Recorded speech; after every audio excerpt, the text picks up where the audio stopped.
Marcos 2:18 dice así la palabra de Dios.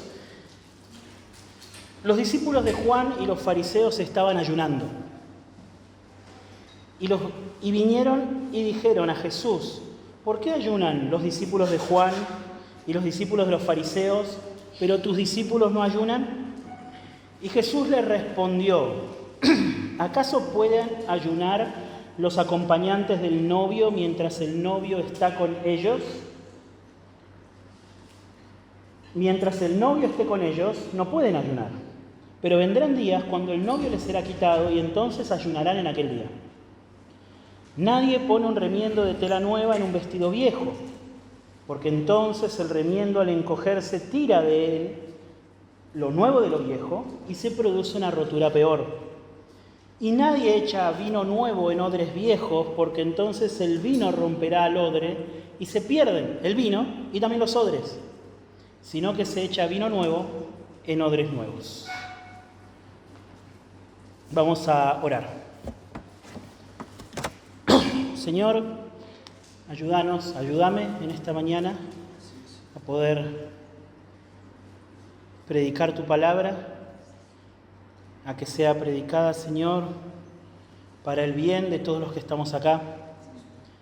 Que tu palabra venga en esta mañana a examinar nuestros corazones, a abrir de par en par la puerta de nuestros corazones, Señor, para que podamos ver con claridad las cosas que hay ahí y podamos llevarlas a la cruz de Cristo. Ayúdanos, Señor.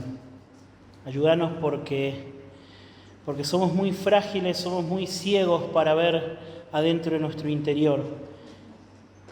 Y Jesús quiere en esta mañana, a través de estas palabras, que examinemos nuestros corazones. Ayúdanos, Señor, por favor. Te lo pido en el nombre de Jesús. Amén.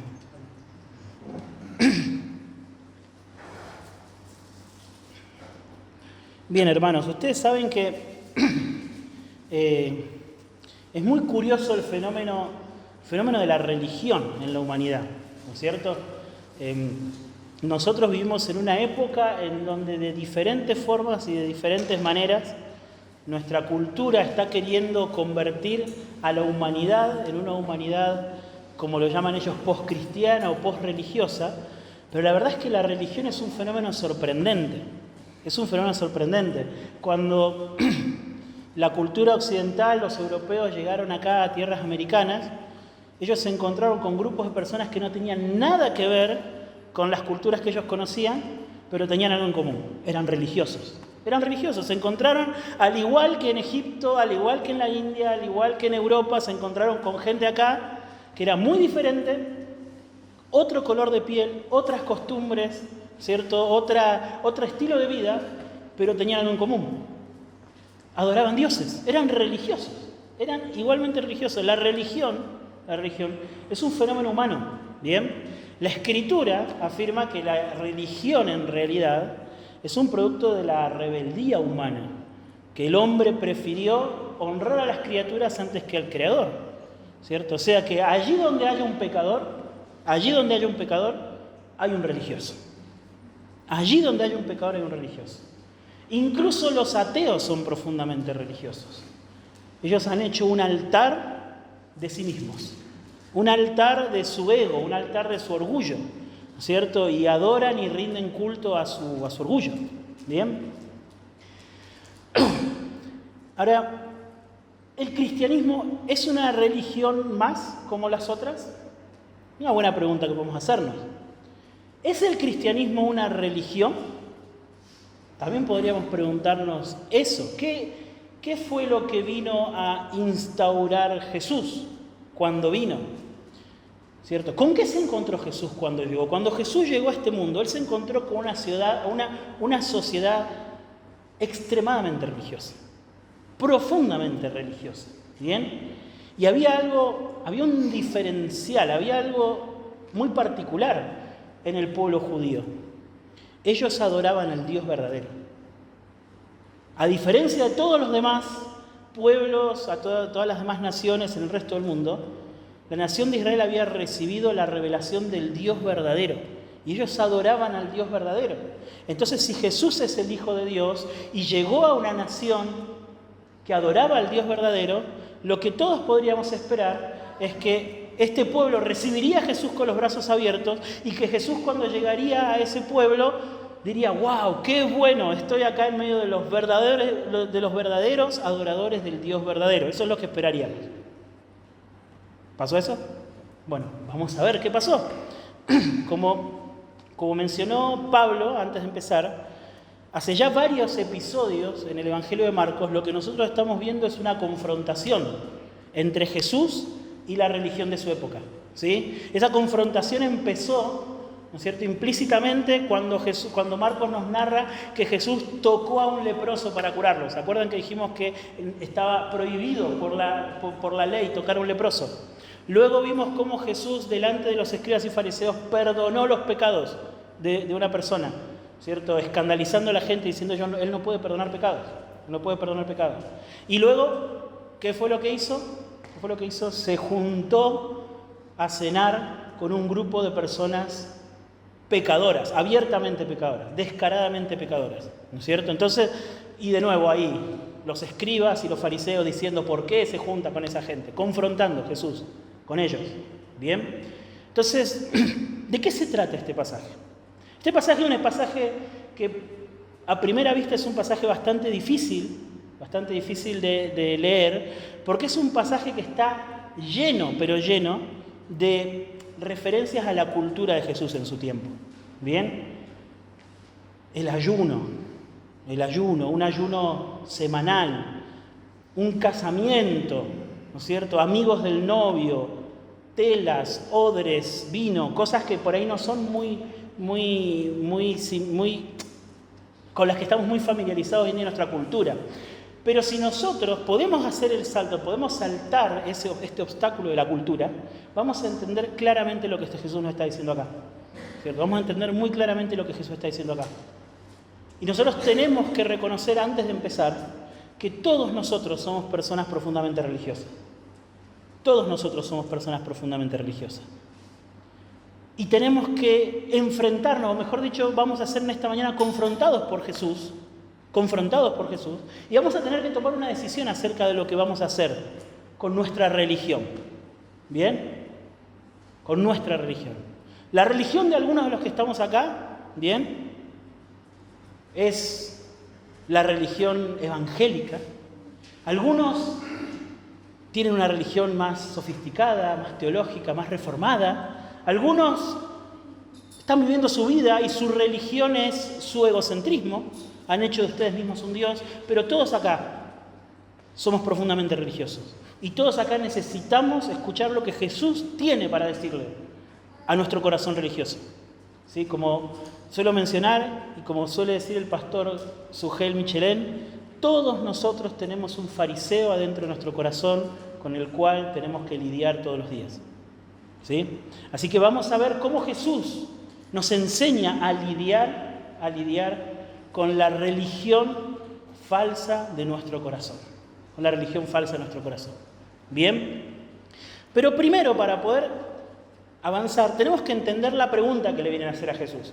Vieron que Marcos primero nos cuenta un poco el contexto y nos cuenta que había discípulos de Juan el Bautista y discípulos de los fariseos que estaban ayunando y llegaron a Jesús para preguntarle por qué él y sus discípulos no estaban ayunando. ¿Bien?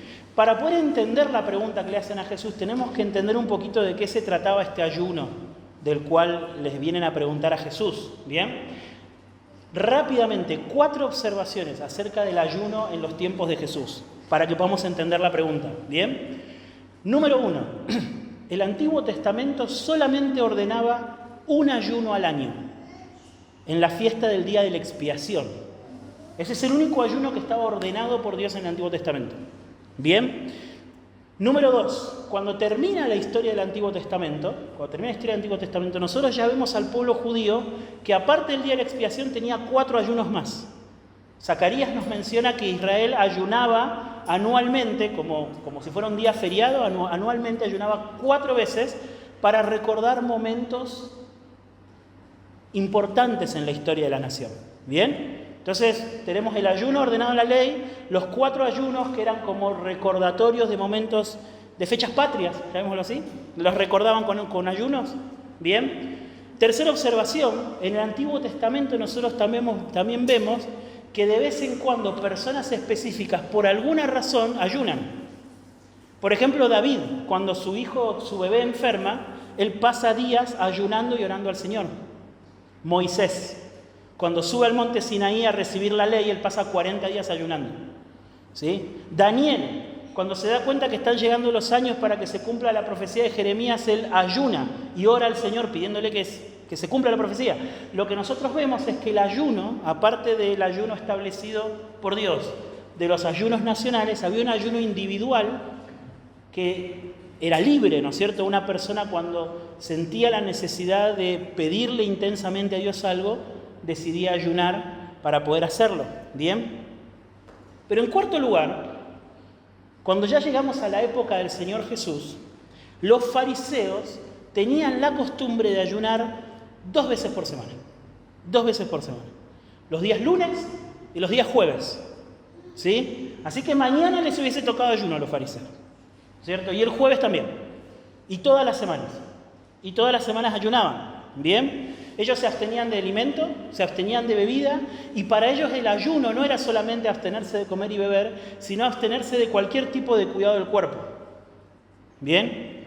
Entonces, ¿vieron por ejemplo que Jesús le dice a sus discípulos, cuando ustedes ayunen, únjanse la cabeza con aceite? Bueno, ¿por qué les dice eso Jesús? Porque en aquel lugar, en la tierra de Palestina, una tierra muy seca, la gente que era calva, para que no se les reseque la cabeza, se ponía aceite en la cabeza.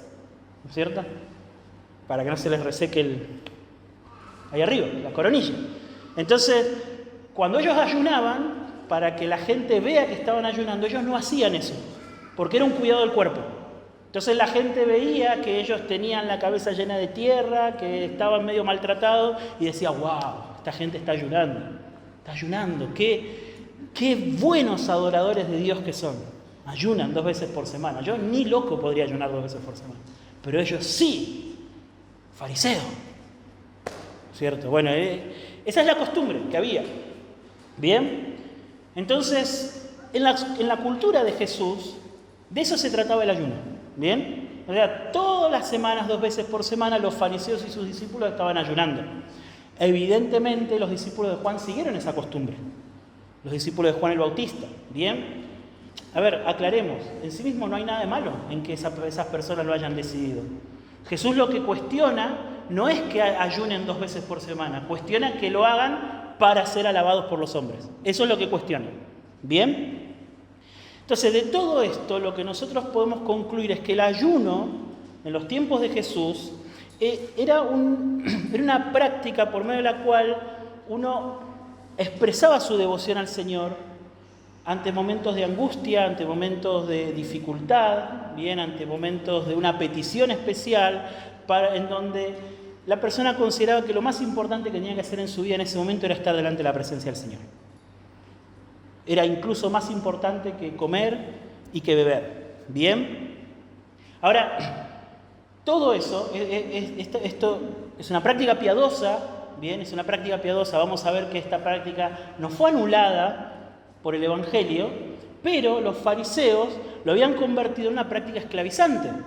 Lo habían convertido como una especie de marcar una frontera, ¿no es cierto? Es decir, estamos los piadosos que ayunamos 2 veces por semana y está después el resto de la gente. El resto de la gente, ¿bien? De hecho, ustedes saben que los fariseos se referían a sus hermanos judíos que no eran fariseos, se referían a ellos como el pueblo de la tierra. De forma despectiva, ¿vieron? Ellos son el pueblo de la tierra. Y una de las marcas que distinguían a los fariseos del pueblo de la tierra era que los fariseos ayunaban 2 veces por semana. Y sus discípulos también. ¿Bien? Entonces, la pregunta que le están haciendo a Jesús, ¿a qué se refiere cuando les dice: ¿por qué ayunan los discípulos de Juan y los discípulos de los fariseos, pero tus discípulos no ayunan? Lo que le están preguntando a Jesús es: ¿por qué tus discípulos no ayunan 2 veces por semana, como ayunamos nosotros? ¿Se entiende la pregunta? Bien, ¿por qué no siguen esta práctica? ¿cierto? Supuestamente sos un gran maestro, sos un gran rabí, ¿por qué tus discípulos, y vos también, se comportan como el pueblo de la tierra? ¿Entendemos la pregunta? ¿Sí? Yo quiero que noten, entonces, hermanos, que la pregunta que le están haciendo a Jesús no es una pregunta acerca de por qué Jesús está desobedeciendo la ley de Moisés. Jesús no está desobedeciendo la ley al no ayunar. No había ningún mandamiento de Dios de ayunar 2 veces por semana. Era una costumbre de los fariseos. ¿Queda claro eso? Esa es la pregunta que le están haciendo a Jesús. Bien, lo que Jesús estaba quebrantando no era la ley del Antiguo Testamento. Eran las costumbres de los escribas y de los fariseos. Bien, entonces podemos decir que la pregunta que se le está haciendo a Jesús es: Jesús, ¿por qué no te estás comportando como se supone que se deben comportar los adoradores del Dios verdadero? Esa es la pregunta. ¿Por qué no te estás conformando a la religión judía? ¿Se entiende? Esa es la pregunta que se le está haciendo a Jesús cuando se le pregunta por el ayuno. Eso es lo primero, el punto de partida es entender la pregunta. Ahora entendamos cuál es la respuesta que da Jesús, ¿cierto? Jesús les da una respuesta enigmática, y más para nosotros. Fíjense que Jesús no le dice: nosotros no ayunamos por esta o aquella razón. Jesús les da 3 parábolas para contestarle. En primer lugar, les habla de una boda con un novio. En segundo lugar, le habla de un vestido remendado. Y en tercer lugar, les habla de un odre con vino. ¿Qué será un odre? Dirá alguno. Bueno, ya vamos a ver qué es eso. Bien. Consideremos entonces la respuesta de Jesús. Bien. Y vamos a ver por qué Jesús no se conformaba a la religión judía de su tiempo y qué nos enseña eso acerca de nuestro corazón religioso. Bien. Primera respuesta de Jesús. Versículo 19. Jesús les respondió: ¿acaso pueden ayunar los acompañantes del novio mientras el novio está con ellos? Mientras tienen al novio con ellos, no pueden ayunar. Pero vendrán días cuando el novio les será quitado y entonces ayunarán en aquel día. ¿Bien? Bueno, las bodas en los tiempos de Jesús eran muy diferentes a cómo eran las bodas ahora. ¿Bien? En las bodas ahora, casamiento por civil, ceremonia, será la tarde, será la noche, lo que sea, pero se termina la ceremonia y los novios desaparecen, ¿sí o no? Desaparecen. Luna de miel y no se los ve por una semana por lo menos. ¿Bien? Eso es más o menos el estándar. ¿Cómo eran las bodas en el tiempo de Jesús? Bueno, el novio tenía sus acompañantes, que es lo que llama Jesús, que eran como los amigos del novio, que eran los invitados de honor para la boda. Y la boda era una celebración, y luego de esa celebración, en vez de irse de luna de miel, los novios estaban una semana compartiendo con la familia. Una semana compartiendo con la familia y amigos, ¿sí? Comiendo, celebrando, alegrándose, bailando, adorando al Señor. Estaban celebrando toda una semana. Entonces, cuando Jesús les dice a los fariseos que los acompañantes del novio no pueden ayunar cuando el novio está con ellos, lo que les está diciendo es: ustedes imaginen un casamiento en donde los invitados de honor del novio están ayunando. No tiene sentido, ¿lo ven? No, imagínense, pasa la comida y ellos no. Pasa la bebida, no, estamos ayunando. No tiene sentido. De hecho, es tan sin sentido que los mismos rabinos prohibían el ayuno durante una celebración de boda. ¿Bien? Tenían leyes para todo. Van viendo, ¿no? Tenían leyes absolutamente para todo. Pero incluso ellos prohibían el ayuno durante una celebración de boda. ¿Bien? Entonces Jesús acá le está diciendo: ¿pueden ayunar los acompañantes del novio mientras el novio está con ellos? O sea, cuando estamos en esta semana de celebración, ¿tiene sentido el ayuno? No tiene ningún sentido el ayuno, porque la alegría que representaba una boda era tan importante que es incompatible con una actitud de ayuno. ¿Bien? ¿Qué nos está diciendo Jesús? Traduzcamos la parábola a un lenguaje más explícito, más concreto. Él lo que nos está diciendo que su venida, él es el novio, su venida y la llegada del reino de Dios es absolutamente incompatible con el pesar, con el lamento que hay detrás del ayuno. Es incompatible. Hay una noticia de gran gozo para todos, que Cristo Jesús vino, que el reino de Dios ha llegado, que todos los que se arrepienten y creen en el Evangelio pueden entrar al reino de Dios, sin importar su pasado. Eso es una noticia de gozo, una noticia de alegría, ¿sí? Una noticia de alegría. Es absolutamente incompatible con una actitud de tristeza y de lamento. Y el rey está en medio. El rey está caminando entre ellos. El rey mismo en persona está llamando a los hombres a decir y les dice, síganme.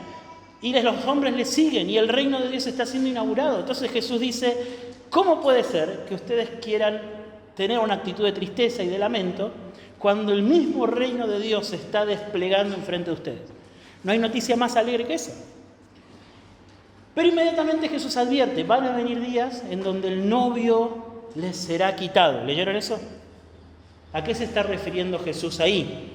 Bueno, estamos en presencia, mis hermanos, del primer anuncio de parte de Jesús de su muerte. Jesús está anunciando que un día Él va a ser quitado. Él va a ser quitado. Dice, y ahí van a venir los días en donde los discípulos de Jesús sí van a tener razones para lamentarse. Bien, sí van a tener razones para lamentarse. O sea, hay un lugar apropiado para el ayuno después de la obra de Cristo, después de la muerte de Jesús. Bien, a ver, en pocas palabras, ¿qué está diciendo Jesús? Que la llegada del reino lo cambió absolutamente todo. ¿Sí? Nosotros tenemos que entender que el mensaje del Evangelio de Marcos, desde el principio, es que la llegada de Jesús a este mundo marcó un antes y después en la historia de la humanidad. Hasta la llegada de Jesús, la historia de la humanidad era una historia de esperar que venga el Salvador, de esperar que en algún momento Dios envíe a su rey a que instaure su reino y salve a los hombres. Pero cuando Jesús llegó a este mundo, cuando Jesús vino a este mundo, ya se acabó la espera.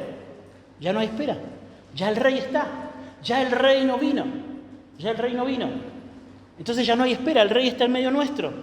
¿Sí? Y que el rey esté en medio de nuestro, ofreciendo por la fe y por el arrepentimiento la entrada en el reino a todo el que quiera escuchar, a todo el que crea y a todo el que quiera entrar, es un motivo de gozo. Esa es la clave acá. Por eso es la ilustración de la boda. Es un motivo de gozo. Es un motivo de gozo descomunal, gigantesco, asombroso. Un gozo sin precedentes. Jesús está diciendo, no, el pesar y el lamento se tienen que convertir en gozo. Que la nostalgia y el anhelo de que Dios traiga la salvación prometida se convierta en disfrutar que esa salvación ya llegó. Y esa salvación ya llegó. Bien, Jesús quiere que las cargas pesadas que los fariseos estaban poniendo sobre ellos sean quitadas y en su lugar aparezca el gozo de disfrutar de la llegada del Rey. ¿Lo ven? Eso es lo que está queriendo Jesús. Ya no hay cargas. Nunca debe haber carga. Pero ustedes tienen cargas, ya no hay cargas. Y este es el mensaje que nuestro corazón profundamente religioso necesita escuchar. Todos nosotros tenemos el reflejo de relacionarnos con Dios de una forma religiosa, en base a nuestros esfuerzos y méritos. Si es así, usted, mi hermano, que cree que es reformado, que cree en la justificación solamente por la fe, solamente por la gracia, solamente por Cristo, usted también lucha con esto, hermano. Usted también lucha con relacionarse con Dios por sus méritos. Y usted lo sabe. Usted lo sabe. Y Jesús lo que está queriendo decir acá es que nosotros tenemos que ser libres de la carga de relacionarnos con Él en base a lo que nosotros hacemos. ¿Qué significa relacionarnos con Dios en base a nuestros méritos? Significa relacionarnos con Dios como nos relacionamos, con nuestros patrones, ¿sí? Que nos pagan en base a lo que trabajamos. ¿Sí? Si falto al trabajo, me descontarán. Algunos que trabajan por comisión si son menos productivos, cobrarán menos. Algunos que trabajan independientes, saben, eso también. Si no trabajan, no tienen el dinero. Bueno, ¿así me relaciono con Dios? Si hago, Dios me recompensa. ¿Bien? Si soy un buen cristiano, entonces voy a tener más favor de Dios que si no soy buen cristiano. Si creo una doctrina más correcta, entonces Dios me va a mirar como un hijo más preferido que si estoy en el error. ¿Lo ven? Eso es relacionarse con Dios en base a nuestros méritos. ¿Sí? La contracara de eso también es que nos relacionamos con Dios en base a nuestros méritos cuando nos sentimos rechazados por Dios, cuando no cumplimos con ciertas expectativas. ¿Bien? Esas son cargas, hermanos. Esas son cargas que Jesús y el reino de Dios vinieron a quitar. Jesús vino a quitar la carga sobre nuestras espaldas de que nosotros tengamos que ganarnos cualquier premio o cualquier estrellita en la frente de parte de Dios. ¿Sí? Dios no se relaciona así con nosotros, ni con nadie. Dios no se relaciona así con nadie. ¿Bien? La única forma que nosotros tenemos de tener el favor de Dios es por medio de Jesús. Refugiados en Jesús, revestidos de la justicia de Jesús. Y el favor de Dios para aquellos que están revestidos de la justicia de Jesús es infinito, es eterno y es inmutable, no cambia. No cambia. No oscila de acuerdo a nuestro comportamiento. No oscila. Ese es el motivo de gozo. Eso es lo que trajo el reino de Dios. Eso es lo que trajo el reino de Dios. Y eso es lo que debe vencer los reflejos religiosos de nuestro corazón. De nuestro corazón. Bien.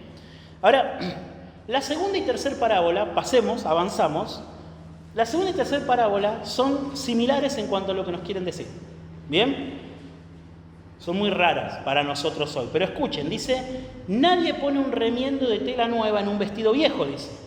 Porque entonces el remiendo al encogerse tira de él lo nuevo de lo viejo y se produce una rotura peor. ¿Bien? ¿Qué está diciendo Jesús acá? Imagínense un pedazo de tela vieja. ¿Bien? ¿Vieron que la tela nueva, algunas telas nuevas, cuando las lavan, ¿qué pasa? Achican, ¿no? Encogen. Ahora, la tela vieja ya está recontra lavada, ya no encoge más. Entonces, si yo pongo la tela vieja y le pongo un remiendo nuevo que nunca se lavó, Jesús está diciendo acá, ese remiendo nuevo, cuando el vestido se lave, va a encogerse y va a tirar de la tela vieja y la rotura va a ser peor. Eso está diciendo Jesús. ¿Bien? Esa es la ilustración. La otra ilustración es un poquito similar. Jesús habla de odres viejos. ¿Qué eran odres? Odres eran recipientes de cuero que se usaban para guardar el vino. ¿Bien? Ahora, ¿qué pasa? Un odre nuevo, o sea, un cuero nuevo, cuando se guarda el vino ahí adentro, el vino al fermentarse, ¿sí?, se hincha. O sea, tira gases el vino cuando se fermenta y tiende a hincharse. Si el cuero está nuevo, el cuero acompaña la hinchazón, o sea, se estira. ¿Vieron el zapato nuevo que cuando al principio nos molesta, pero si es de cuero, nosotros decimos se acomoda? Bueno, ¿por qué se acomoda? Porque es cuero, se estira. Ahora, si el odre es viejo, ya no se estira más. Si le echamos vino nuevo, el gas empieza ahí a acumularse, pero ya no estira. Entonces, ¿qué va a pasar? En un momento se rompe el odre y se derrama el vino. Esa es la ilustración que está usando Jesús. Ambos conceptos son similares, ¿no es cierto? Hay una tela nueva y hay un vino nuevo, ¿no es cierto?, que son incompatibles con lo viejo. Lo viejo no puede contener a lo nuevo. ¿Lo ven? ¿Sí? Lo viejo no puede contener a lo nuevo. Eso es lo que nos está diciendo Jesús. Ahora, ¿qué es lo viejo y qué es lo nuevo para Jesús? Esa es la pregunta. Y eso es lo que tenemos que tratar de entender. Ahí está la riqueza y eso es lo que nos va a ayudar a responder, o mejor dicho, nos va a ayudar a tratar con nuestro corazón religioso. ¿Qué es lo nuevo y qué es lo viejo? Bien, lo nuevo, mis hermanos, es la llegada del reino de Dios. ¿Sí? ¿Cómo sabemos eso? Porque Jesús ya nos dijo eso cuando habló del novio. La clave acá, la diferencia que hay entre los discípulos de Jesús y los discípulos de los fariseos es la presencia del novio. O sea, que Jesús está en medio nuestro. La presencia de Jesús, la llegada del reino de Dios es lo nuevo. Es lo nuevo. Y Jesús lo que está diciendo acá es que la llegada del reino de Dios es absolutamente incompatible con los esquemas antiguos de la religión. Con los esquemas antiguos de la religión. Es incompatible. Jesús vino y dijo, el tiempo se cumplió, se acabó la espera, el tiempo se cumplió, el reino de Dios llegó, arrepiéntanse y crean el Evangelio. Ese fue el mensaje de Jesús. El reino de Dios llegó, arrepiéntanse y crean el Evangelio. Ese mensaje, la llegada del reino de Dios, con el perdón de los pecados que trae, con la restauración de la relación con Dios que trae el reino de Dios, es incompatible con una mentalidad de querer ganarme yo el favor de Dios con lo que hago o con lo que dejo de hacer. ¿Lo ven? Es incompatible. Porque el reino de Dios o lo recibo por la fe, arrepintiéndome y creyendo en el Evangelio, o me lo gano con mis méritos. Es incompatible. Lo nuevo necesariamente Jesús está diciendo, esto nuevo, la llegada del reino de Dios, es completamente incompatible con toda la forma de religión que ustedes hasta ahora vienen llevando. Y acá yo quiero hacer un alto, antes de continuar explicando. No perdamos de vista, a veces perdemos de vista al ver a Jesús confrontando con los fariseos, confrontando y confrontando, no perdamos de vista lo profundamente amoroso que es Jesús al decirle esto a los fariseos. Jesús ama a las personas que están esclavizadas por la religión. Él las ama. Él las ama. Es profundamente amoroso cuando Jesús los mira a los ojos, enojado por la incredulidad de sus corazones, y les dice, sean libres de la esclavitud, de intentar ganarse el favor de Dios, sean libres de la esclavitud de la religión de ustedes, la judía en los tiempos de Jesús y cualquier otra religión, para nosotros hoy, sean libres. Jesús con amor confronta a esos hombres duros de corazón, porque Él quiere que sean libres. Él ama a las personas que están esclavizadas por la religión. Él las ama. Por eso les dice lo que les dice. ¿Bien? Pero Jesús no solamente está diciendo que el reino de Dios es incompatible con la religión distorsionada de los judíos. ¿Bien? También es cierto que la llegada del reino de Dios hizo que todo lo que se venía haciendo bien en el Antiguo Testamento cumpliera su ciclo. ¿Se entiende? La ley del Antiguo Testamento cumplió su ciclo también cuando llegó Jesús. También cumplió su ciclo. También se convirtió en algo viejo. Esto lo digo escogiendo adecuadamente las palabras y usando las palabras que usa la Biblia. ¿Sí? Jesús hizo que la ley del Antiguo Testamento cumpliera su objetivo, y como cumplió su objetivo, ahora hay algo nuevo. Ahora lo anterior se hizo viejo. ¿En qué sentido se hizo viejo? ¿Que ya no sirve? ¿Que está obsoleto? No. Se hizo viejo en el sentido de que cumplió su objetivo. ¿Cuál era su objetivo? Era señalar a Cristo. Era señalar a la llegada del reino. Era preparar a la nación para el día en que el rey llegara en persona e instaurara el reino. Cuando el rey llegó en persona y instauró el reino, ya no tiene sentido. Ya se hizo viejo. Cumplió su objetivo. ¿Se ve? ¿Se ve? Entonces, incluso, fíjense lo que Jesús está diciendo acá, que incluso aquellos de ustedes que están adorando fielmente al Dios verdadero, ahora tienen que dar un paso adelante. Ya lo que venían haciendo ahora pasó a una nueva etapa, porque ahora el Rey está en medio. Esto de alguna manera nos ayuda también un poquito a entender cómo funciona la Biblia, ¿no? Porque el Antiguo Testamento para nosotros es un libro de expectativa. Lo hemos visto mucho estudiando Génesis el año pasado, ¿no? Es un libro de promesa. Está ahí adelante, ya viene, tiene que venir, tiene que llegar y tiene que hacer esto y tiene que hacer aquello otro. Y bueno, cuando el rey viene, ya la expectativa ¿en qué se transforma?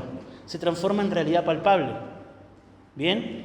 Si nosotros con el novio en casa, en la fiesta, seguimos viviendo o seguimos estando como si el novio no estuviera, no estamos honrando al novio, ¿sí o no? ¿Bien? Esto lo digo a propósito de muchas religiones que intentan mezclar, ¿no?, lo cristiano con lo judío, ¿no es cierto? Judíos mesiánicos, incluso algunas iglesias que tienen sus cuernos, sus shofar, que les dicen, sus danzas judías y todo lo demás, ¿bien? Eso ya pasó, mis hermanos, eso ya pasó. Si nosotros seguimos viviendo ahora que el rey vino como si el rey no hubiese venido, no estamos honrando al rey, ¿bien? No estamos honrando al rey. El rey ya vino, ¿bien? El rey ya vino. Entonces, cuando el rey ya vino, por un lado, libra a los hombres de la falsa religión y por otro lado hace avanzar el plan de Dios. El plan de Dios ahora está en una nueva etapa. El rey ya está en medio nuestro. ¿Bien? El rey ya está en medio nuestro. Así que aquellos que vivían enseñando a los hombres, ¿no es cierto?, a ayunar 2 veces por semana, enseñando a los hombres que viviendo de esa manera ellos iban a ganarse el favor de Dios, y todo lo que nosotros venimos viendo hasta ahora, están siendo confrontados por Jesús, por la realidad de que el reino de Dios ya vino y que la llegada del reino de Dios es incompatible, absolutamente incompatible con lo nuevo. ¿Bien? Con lo nuevo. En primer lugar, vimos que la ilustración del novio, lo que nos quería decir Jesús es que el gozo de la llegada del reino de Dios es incompatible con el lamento de esperar lo que no está llegando. ¿Bien? Eso es lo que representaba el ayuno. Estamos esperando con nostalgia, con ansiedad, queremos que llegue. Bueno, el reino de Dios ya llegó. Es incompatible la llegada del reino de Dios con el lamento. Y ahora con la ilustración esta del vino y del vestido, lo que está diciendo Jesús es incompatible la llegada del reino de Dios con seguir sosteniendo lo viejo. No podemos. ¿Bien? Si ustedes están siguiendo la religión falsa, abandónenla. Si ustedes están sirviendo al Dios verdadero, bueno, entiendan, el plan de Dios avanzó, ahora estamos en una nueva etapa, ¿sí? Ya no estamos esperando más. Bien, así que de una manera u otra, lo que Jesús está haciendo es anunciando que la llegada del reino de Dios, el evangelio del reino de Dios, que dice que el reino de Dios llegó, el tiempo se cumplió y que somos llamados a arrepentirnos y creer el evangelio, ese evangelio nos libra de las pesadas cargas de la religión. Nos libra. Y esa es la mejor de las noticias.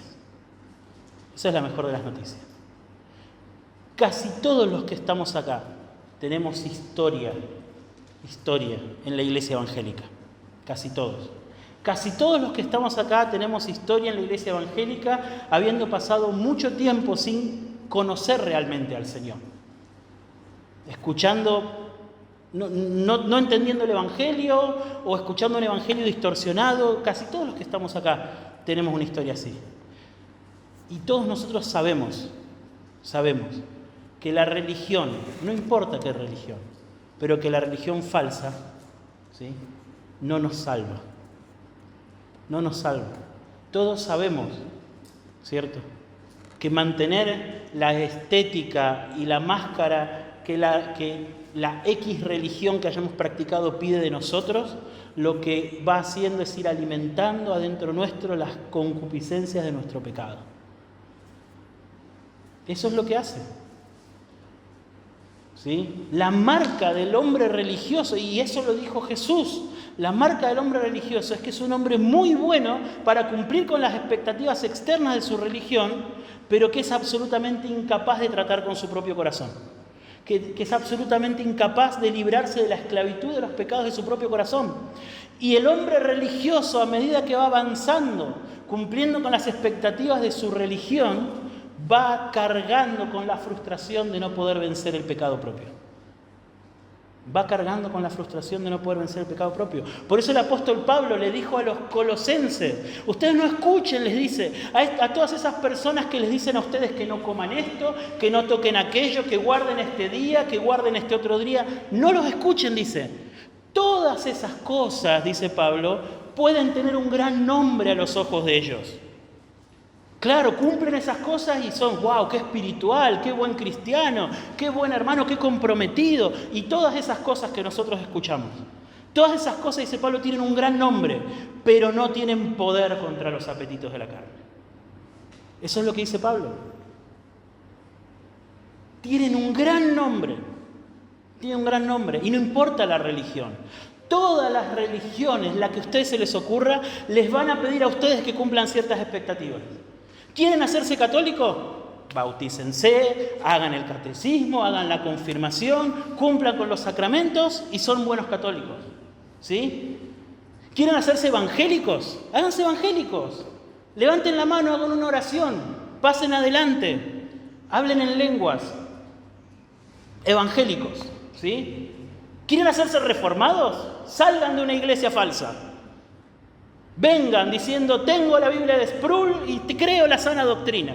Listo, reformados. Reformados. Cualquier religión le va a pedir a ustedes que hagan cosas. Cualquier religión, cosas que van a poder cumplir, pero no tienen poder. Y ustedes lo saben. No tienen poder contra los apetitos de la carne. Podemos cumplir un montón de cosas.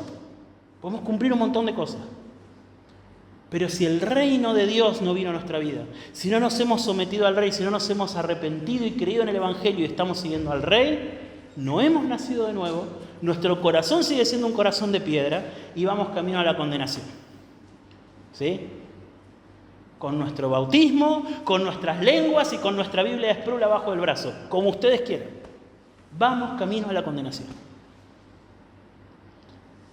Ese es el gozo que Jesús vino a traer, la libertad que Jesús vino a traer. Jesús vino a librarnos de las cargas pesadas de la religión que a ustedes se les antoje. Jesús vino a librarnos de esas cargas. Él vino a traernos el nuevo corazón que nosotros necesitamos desesperadamente. Él vino a traernos ese nuevo corazón.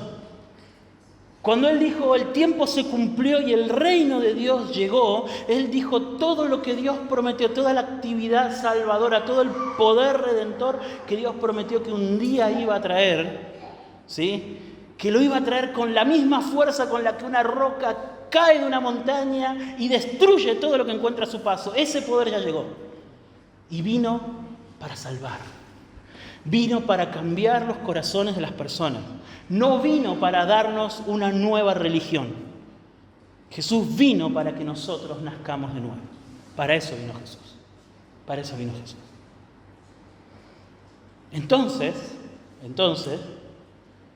¿cuál debe ser nuestra respuesta? ¿Cuál es la respuesta que Jesús esperaba de estas personas que lo estaban escuchando? Bien, que nos arrepintamos de llevar una vida religiosa. La religión que a ustedes se les antoje. Elijan a su gusto. Hay para todo el mundo.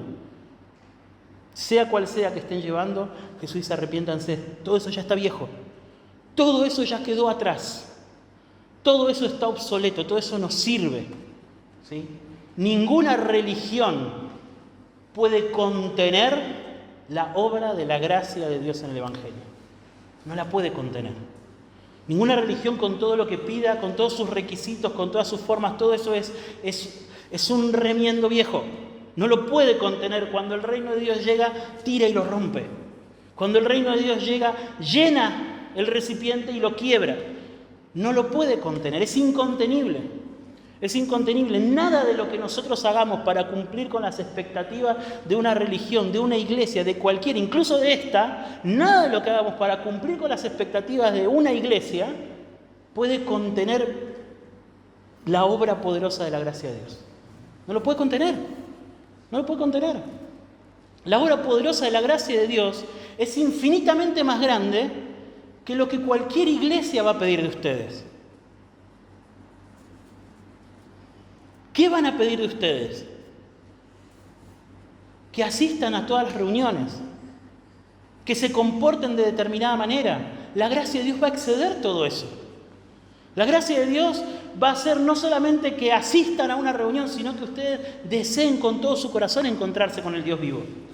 La gracia de Dios va a ser infinitamente más que darles a ustedes un código de conducta. ¿Qué le van a decir? Que no roben, ustedes no van a querer robar. Que luchen contra la inmoralidad, ustedes van a querer luchar el doble de lo que les van a pedir contra la inmoralidad. Eso es lo que hace la gracia, es incontenible la gracia de Dios. Es infinitamente más grande de lo que cualquier religión puede pedir de ustedes y de lo que cualquier religión puede hacer por ustedes. Puede hacer por ustedes. Jesús vino para librarnos de las pesadas cargas de la religión. ¿Cómo libra Jesús a los hombres de las pesadas cargas de la religión? ¿Quieren ser libres? ¿Quieren ser libres de las pesadas cargas de la religión? ¿Quieren ser libres de las pesadas y frustrantes cargas de la religión? ¿Cuánta frustración, como dijimos hace un momento, ha dejado la religión en alguno de nosotros? ¿Quién no ha llegado al punto de decir, pero yo probé todo? Ya no sé de qué manera pedirle a Dios que me ayude a vencer este o aquel pecado. Probé de todo. Eso también son pesadas cargas de la religión. Porque la religión pide un montón de ustedes, pero no los puede cambiar. No los puede transformar. No puede hacer que ustedes venzan el pecado que tienen grabado en su corazón con punta de hierro. No puede. La religión no puede. Entonces Jesús viene y dice, ¿quieren ser libres de las pesadas y frustrantes cargas de la religión? No hay secreto. El tiempo se cumplió. El reino de Dios llegó. Arrepiéntanse. Arrepiéntanse. Divórciense de la vida de pecado que han llevado hasta ahora. Marquen la línea, atrás. Atrás de eso quedó la vida de pecado. Atrás de eso quedó lo que venía practicando hasta ahora. Atrás de eso quedó.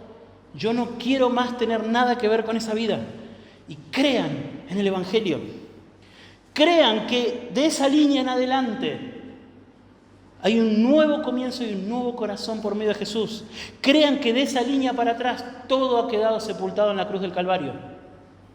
Que no tienen que ganarse ese perdón. Que no tienen que hacer nada para que Dios les dé ese perdón. Crean en el Evangelio. Y sigan a Jesús, sigan al Rey. Sigan al Rey. No hay secreto. ¿Ven? No hay secreto. Y lo vamos a decir una y otra vez. Así que esto es lo que van a escuchar por el resto de la serie de Marcos. El tiempo se cumplió, el reino de Dios llegó, arrepiéntanse y crean el Evangelio. Y así vamos a ser verdaderamente libres de las pesadas y frustrantes cargas de la religión. ¿Oramos? Señor, te agradecemos por tu palabra y pedimos que traigas libertad a aquellos que están cargando las cadenas, Señor, de los requerimientos de su conciencia o de cumplir con las expectativas de esta iglesia o de cualquier otra o de un grupo. Señor, gracias por haber enviado a tu Hijo a librarnos de todo eso, Señor, a librarnos de todo eso. Que tu Espíritu se mueva en medio nuestro trayendo libertad. Libertad a tus hijos también, Señor. Que a veces nos desconectamos del Evangelio y vivimos enmarañados y enredados atrás de las pesadas cargas que nos ponemos a nosotros mismos, Señor. Te amamos y amamos el Evangelio, Señor. En el nombre de Jesús, amén.